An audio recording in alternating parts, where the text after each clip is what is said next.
Good morning, students. Welcome back to our online classes of class 11th. Now, students, in last class we read the chapter The Portrait of a Lady, रूप चरित्र एक युवती का. Now, the book name is Hornbill. Now, students, we left them from these lines. Okay? Now, start from this one. My grandmother and I were good friends. अब यहाँ पर author क्या कहता है कि मैं और मेरी जो ग्रैंडमदर हैं वो बहुत ही अच्छे मित्र थे. My parents left me with her when they went to live in the city and we were constantly together.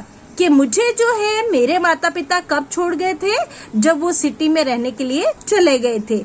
She used to make me up in the morning and get me ready for school. वो क्या करती थी, सुबह मुझे जल्दी उठाती थी और मुझे तैयार करती थी स्कूल के लिए. She said her morning prayer in a monotonous sing song while she bathed and dressed me in the hope that I would listen and get to know it by heart. I listened because I loved her voice but never bothered to learn it. मैं रोज सुबह सुबह अपनी grandmother की आवाज सुनता इसलिए था कि मुझे उनकी आवाज बहुत ही अच्छी लगती थी, लेकिन वो कहती क्या है, गा क्या रही है, वो मुझे याद नहीं हो पाता था. Then she would fetch my wooden slate and which she had already washed and plastered with yellow chalk, a tiny earthen ink pot and a red pen. अब वो क्या करती थी, मेरे लिए एक वुडन जो स्लेट, बहुत ही पुराने जमाने में स्टूडेंट्स आप अपने पेरेंट्स से पूछें अगर तो आपको पता चलेगा, एक बहुत ही पीली तख्ती जैसे हुआ करती थी, एक वुडन स्लेट हुआ करती थी. उसको रोज है ना पोतना पड़ता था, कलर करना पड़ता था उसको, और उसके बाद उससे शाही से काले कलम से उसको लिखना पड़ता था जो भी उसके ऊपर लिखते थे. देन वो उसके लिए रोज तैयार करके रखती थी उसकी grandmother. Tie them all in a bundle and hand it to me. After a breakfast of a thick stale chapati with a little butter and sugar spread on it. और फिर वो क्या करती थी, मेरे लिए एक चपाती सी बनाती थी, उसके ऊपर क्या लगाती थी, वो बटर भी और शुगर भी लगा के we went to school. और हम कहाँ के लिए रवाना हो जाते थे, स्कूल के लिए. She carried several steel chapatis with her for the village dogs. और वो क्या करती थी, अपने साथ बहुत सारी चपातियां ले लेती थी ताकि वहाँ के जो गांव के कुत्ते वगैरह है, जानवरों के लिए वो काम आ जाए. My grandmother always went to school with me because the school was attached to the temple. The priest taught us the alphabets and the morning prayer. मेरी जो ग्रैंडमदर थी वो मेरे साथ स्कूल चलती थी क्योंकि उस स्कूल से ही टेम्पल जो मंदिर जो था अटैच था, और वहाँ के जो पुजारी थे वो मुझे अल्फाबेट्स और A to Z जितने भी हमारे अल्फाबेट्स है वो और मॉर्निंग प्रेयर वगैरह जो है उसको सिखाते थे, प्रार्थना वगैरह. While the children sat in the rows on either side of the veranda singing the alphabet or the prayer in a chorus, by my grandmother sat inside reading the scriptures. जैसे ही वो मुझे सिखाते थे तो मेरी जो ग्रैंडमदर थी वो क्या करती थी, स्क्रिप्चर्स क्या होते हैं, धार्मिक जो हमारे पुराण वगैरह होते हैं उनको, वो जो धार्मिक ग्रंथ जो होते हैं उनको वो पढ़ने बैठ जाती थी.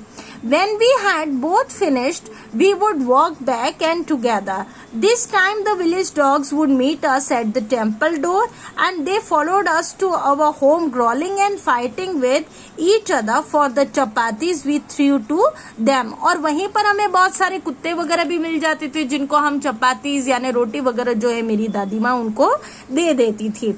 When my parents were comfortably settled in the city, they sent for us.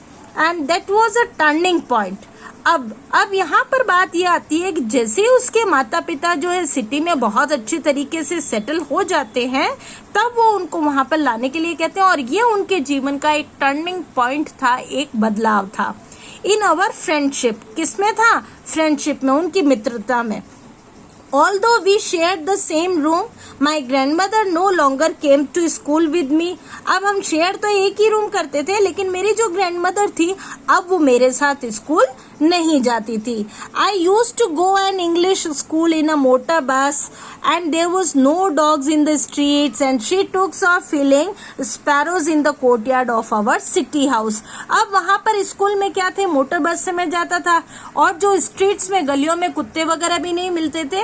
and took to filling sparrows in the courtyard of our city house. और वहाँ पर क्या थी, बहुत छोटी छोटी सी चिड़िया थी जो उन्हें कोर्टयार्ड में बागान में मिलती थी.